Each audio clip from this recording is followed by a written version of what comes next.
میرے دوستو، یہ دنیا جو ہے، اس دنیا میں ایک ایک چیز جو آپ کرتے ہیں، آپ کیا سوچتے ہیں کہ میں جو صبح میں ناشتہ کرتا ہوں یہ نہیں پوچھا جائے گا؟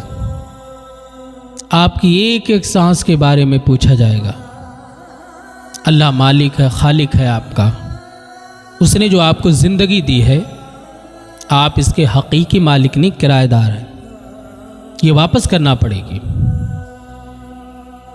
یہ زندگی ہم لے کر کے آئے ہیں۔ اب ہم جو دنیا میں رہ کر نیک اعمال کریں گے اس کی ہمیں جزا ملے گی، اور جو برے اعمال کریں گے اس کی ہمیں سزا ملے گی۔ ایک مثال ہے، یہ صرف مثال، اس سے سمجھیں۔ آپ کے پاس کوئی انسان آیا، اس نے آپ سے بائک لی کرائے پہ، اور وہ بائک لے کر کے گیا، اور اس بائک میں کوئی ٹوٹ پھوٹ ہوئی، کچھ بگڑ گیا، پنچر ہو گیا یا ٹائر پھٹ گیا، کچھ بھی کمی ہوئی، تو مجھے آپ بتائیں، آپ اس پر کیا رکھیں گے کہ آپ اس کا جو ہے وہ مجھے دنڈ دیجیے؟ جو آپ نے غلطی کی ہے اس کی سزا یہ ہے کہ یہ 400-500 روپے کا جو نقصان ہوا وہ میرا پورا کریں، کیونکہ میں نے آپ کو کرائے پہ دی، آپ اس کے مالک نہیں تھے۔ ایسے ہی یہ زندگی جو ہم لے کر کے دنیا میں آئے، یہ جسم ہمارا نہیں، یہ تو مٹی ہو جائے گا، یہ سانسیں بند ہو جائیں گی۔ اللہ کی بارگاہ میں ہمیں حاضری دے کر ایک ایک اعمال کے بارے میں بتانا ہے، میرے مالک میں نے یہ یوں کیا، مجھے یہاں سے ملا۔ کس زندگی میں، کس دنیا کی دوڑ، کس دنیا کی زیبائش، کس دنیا کی رنگینیوں میں گم ہو اور اپنی آخرت کو بھولے پڑے ہو۔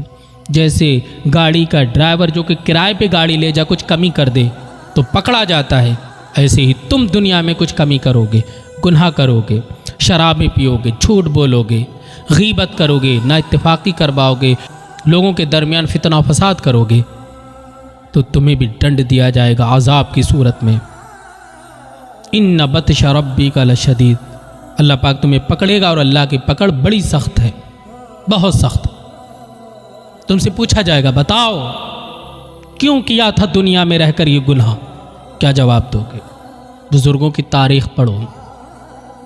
حضرت سیدنا ابو یوسف رضی اللہ تعالیٰ عنہ ایک بار بڑا اداس بیٹھے تھے، بے چین، اور رو رہے تھے، گریہ و زاری کر رہے، اللہ کی بارگاہ میں کہہ رہے، مالک میں نے کبھی انصاف کرتے وقت کچھ غلط نہیں کیا، مولا میں نے ہمیشہ امانت داری سے کام لیا، میں نے کبھی امیر کو امیر سمجھ کے غریب کو غریب سمجھ کر فیصلہ نہیں کیا، میرے مالک مگر میں ڈرتا ہوں ایک مجھ سے غلطی ہوئی۔ سارے لوگ پریشان ہو گئے، حضور آپ سے کون سی غلطی ہوئی؟ کیا ہوئی ہے؟ کیا حضور بتائیں؟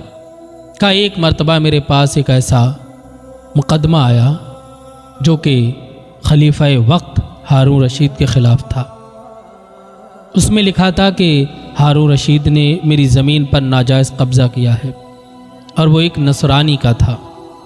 یہ مقدمہ ایک نصرانی نے کیا۔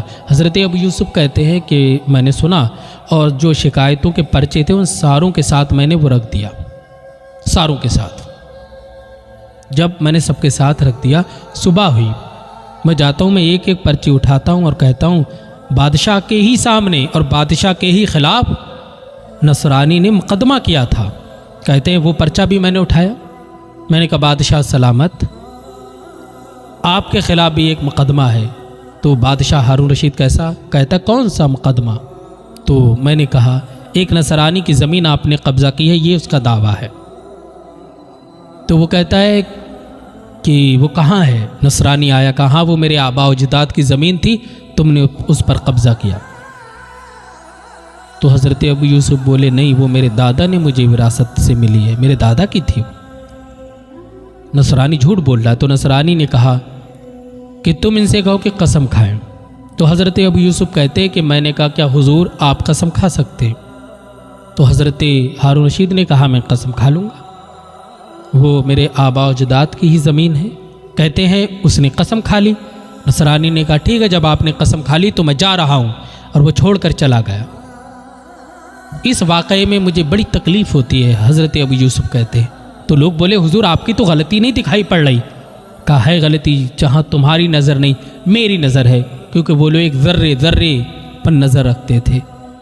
وہ اگر نگاہ اٹھاتے تو دیکھتے ہم نگاہ اٹھا کے در رہے، وہ اگر کوئی لقمہ ڈالتے اپنے منہ میں تو بار بار چیک کرتے یہ کس کمائی سے ہے، یہ کس کے گھر کا ہے، یہ کہاں سے آیا، یہ کہاں سے بنا ہے۔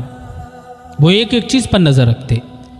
کہتے ہیں کہ کہا کہ ایک کمی ہے۔ سارے لوگ بولے حضور آپ ہی فرمائیں وہ کون سی کمی ہے۔ کہا یہ کمی یہ ہے کہ جب نصرانی نے خلیفہ وقت ہارون رشید کے خلاف مقدمہ کیا تھا تو میں نے نصرانی کو تو کٹ گھرے میں کھڑا کیا، لیکن بادشاہ سے یہ نہیں کہتے تو بھی نیچے اتر کے آؤ، تیرے خلاف مقدمہ ہے، اب تو بھی اس کے برابر سے کھڑا ہوگا۔ بس اس غلطی سے میں ڈرتا ہوں اللہ مجھے پکڑے نہ، مجھے جہنم میں نہ ڈال دے۔ ذرا غور کرے، اللہ والے ایسی غلطیوں پر نظر رکھتے اور اپنے آپ کو گناہوں سے روکتے۔ میرے دوستو، اللہ کی بارگاہ میں ہمیشہ توبہ کرتے رہو، سچے دل سے توبہ کرو، اللہ توبہ کو قبول فرماتا ہے، اللہ اپنے بندے کی توبہ کا انتظار فرماتا ہے۔ فجر کے وقت میرا رب کہتا ہے کون ہے جو مجھ سے مانگے میں پورا کروں، کون ہے جو بخشش چاہتا ہے۔ اللہ کی بارگاہ میں توبہ کرو، استغفار کرو، اللہ ہمیں نیک اعمال کی توفیق عطا فرمائے۔